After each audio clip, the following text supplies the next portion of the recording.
नमस्कार, city centre show में आपका स्वागत है। मुंबई के वर्ली इलाके से मैं हूं पूजा भारद्वाज और शो की शुरुआत कर रहे हैं उत्तर प्रदेश की खबर के साथ। उत्तर प्रदेश के बाराबंकी की 6 सीटों में से सबसे दिलचस्प लड़ाई जो है वो दरियाबाद सीट से है, जहां समाजवादी पार्टी ने पूर्व मंत्री अरविंद सिंह गोप को टिकट दिया है और उन्हें कड़ी चुनौती मिल रही है भाजपा के मौजूदा विधायक सतीश शर्मा से। लेकिन इन दोनों का खेल बिगाड़ने के लिए राजा की एंट्री हुई है। क्यों और कैसे ये खेल बिगड़ सकता है, सौरभ शुक्ला की इस ग्राउंड रिपोर्ट में देखिए।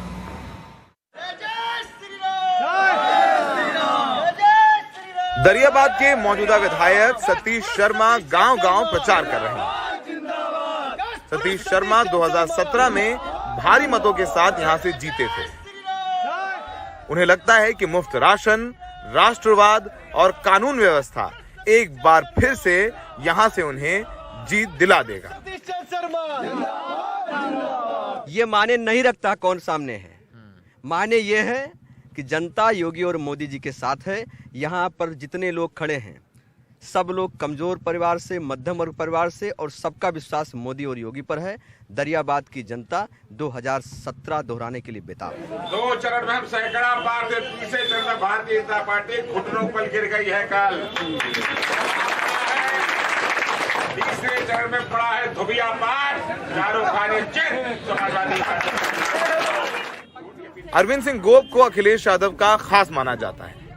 बाराबंकी की दूसरी सीटों से गोप 3 बार विधायक रह चुके हैं, पर इस बार सपा ने उन्हें दरियाबाद सीट से उम्मीदवार बनाया है। गोप कहते हैं कि इस बार अखिलेश की लहर है और ये लहर उनकी भी नैया पार लगा देगी।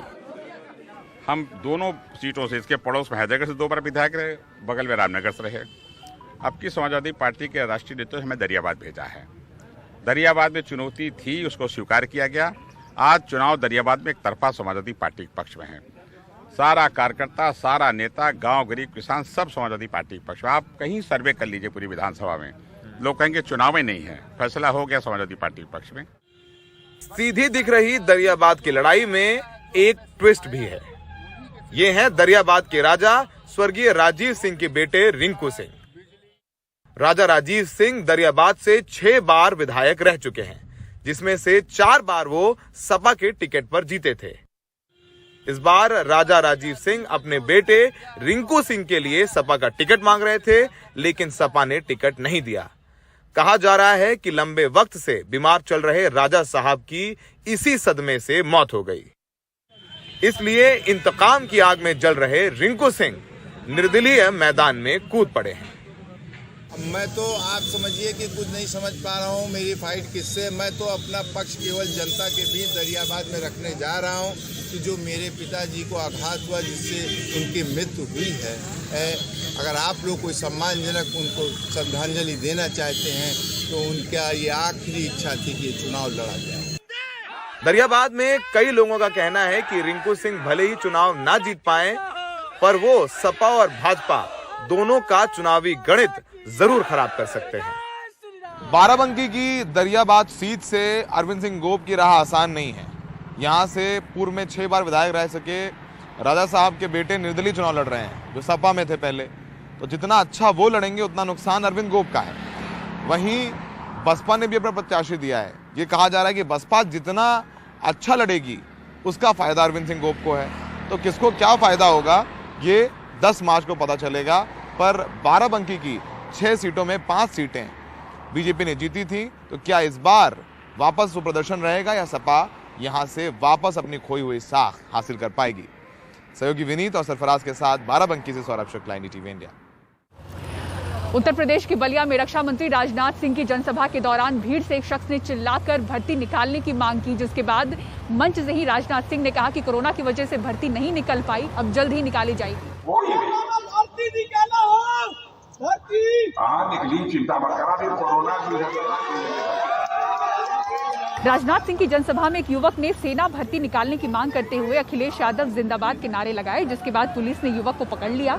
लेकिन राजनाथ सिंह ने मंच से युवक को छोड़ने की बात कही, जिसके बाद युवक को पुलिस ने छोड़ दिया। नहीं,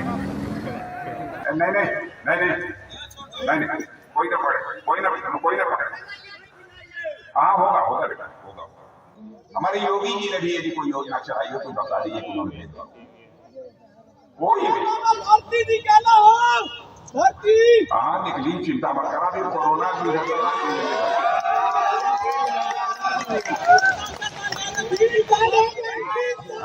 निकली निकला था यार, निकला था पहले ही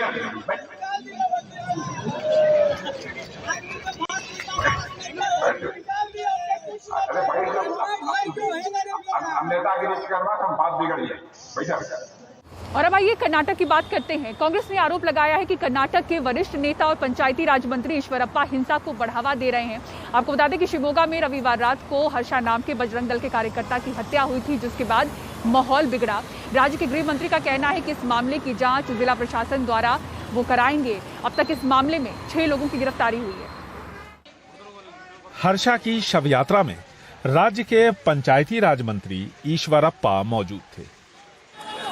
इसी दौरान पथराव हुआ, गाड़ियां जलाई गई, दुकानों पर हमला हुआ। कांग्रेस का आरोप है कि भीड़ को हिंसा के लिए ईश्वरप्पा ने उकसाया। सरकार ने शिवमोगा में धारा 144 लगाई। उन्होंने इसका उल्लंघन किया। उन्होंने शव यात्रा का नेतृत्व किया, यानी उन्होंने घटना को भड़काया। उन पर तत्काल कानूनी कार्रवाई होनी चाहिए। He should be immediately prosecuted. हिंसा से पहले भी ईश्वरप्पा ने भड़काऊ बयान दिया था। शव यात्रा में उनकी मौजूदगी पर सवाल उठ रहे हैं। एक तरफ भीड़ को उकसाने का आरोप और दूसरी तरफ मंत्री होने के बावजूद धारा 144 का उल्लंघन। इस पर हमने वरिष्ठ मंत्री ईश्वरप्पा की प्रतिक्रिया लेनी चाहिए, लेकिन फिलहाल उन्होंने इस पर बात करने से मना कर दिया। आपको सभी उत्तर दिया है। हालांकि राज्य के गृह मंत्री अरगा न्यानेंद्र ने भीड़ को उकसाने और धारा 144 के उल्लंघन के मामले में जांच की बात की। ಪೊಲೀಸರು ಮತ್ತು ಜಿಲ್ಲಾಧಿಕಾರಿಗಳು ಕ್ರಮ ತಗೊಳ್ತಾರೆ। जिला प्रशासन जांच कर इस मामले में उचित कार्रवाई करेगा। सर अदर कानून क्रम तಗೊಳ್ತಾರೆ। पुलिस के मुताबिक इस हत्याकांड में शामिल सभी अपराधियों की पहचान कर ली गई है और जल्द ही बचे हुए आरोपियों को गिरफ्तार किया जाएगा। बेंगलुरु से कैमरामैन गोविंद मूर्ति के साथ निहाल खिदवई, एनडीटीवी इंडिया।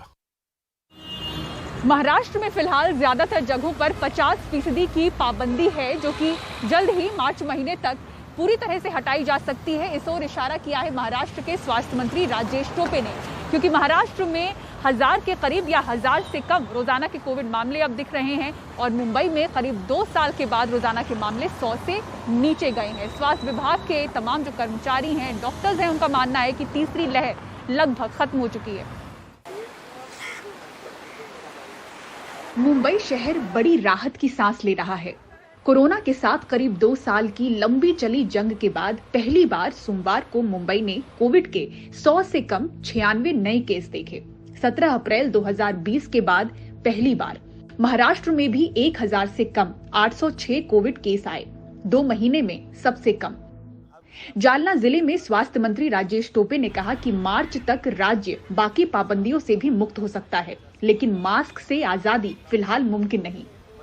निर्बंध लावलेले होते, त्याच्यामध्ये मात्र शिथिलता मिळावी। केंद्र प्रतिबंधों में ढील पर जोर दे रहा है और टास्क फोर्स भी इसके लिए सहमत हो गया है।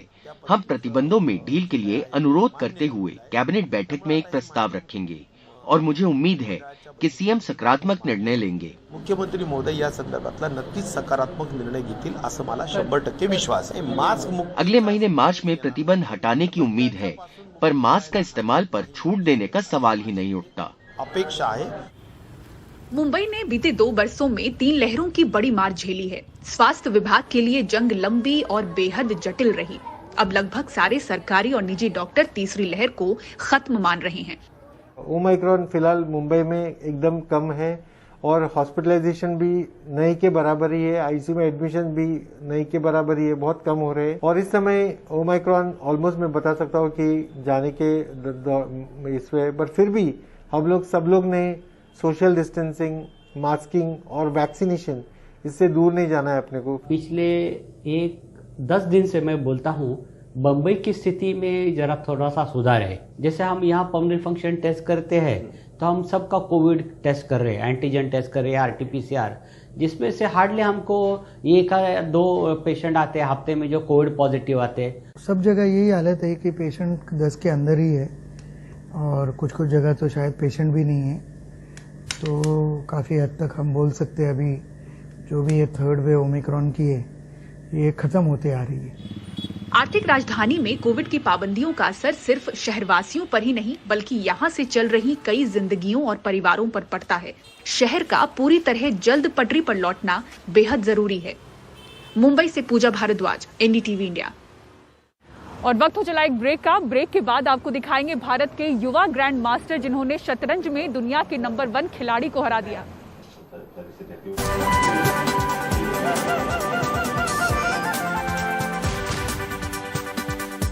और भारत के युवा ग्रैंड मास्टर आर प्रज्ञानंदा ने शतरंज टूर्नामेंट में दुनिया के नंबर 1 खिलाड़ी मैग्नस कार्लसन को हराकर एक नया रिकॉर्ड बनाया है। 16 साल के प्रज्ञानंदा ने ऑनलाइन रैपिड शतरंज टूर्नामेंट एथिंग्स मास्टर्स के 8वें दौर में कार्लसन को हरा दिया। भारतीय ग्रैंड मास्टर के इस जीत से 8 अंक हो गए हैं और वो 8वें दौर के बाद संयुक्त 12वें स्थान पर हैं। एथिंग्स मास्टर्स में 16 खिलाड़ी भाग ले रहे हैं। इसमें खिलाड़ी को जीत पर 3 अंक और ड्रॉ पर 1 अंक मिलता है। प्रारंभिक चरण में अभी 7 दौर की बाजियां खेली जानी बाकी हैं। और शो में फिलहाल इतना ही। पूरी टीम को दीजिए इजाजत। खबरों के लिए देखते रहें NDTV इंडिया। नमस्कार।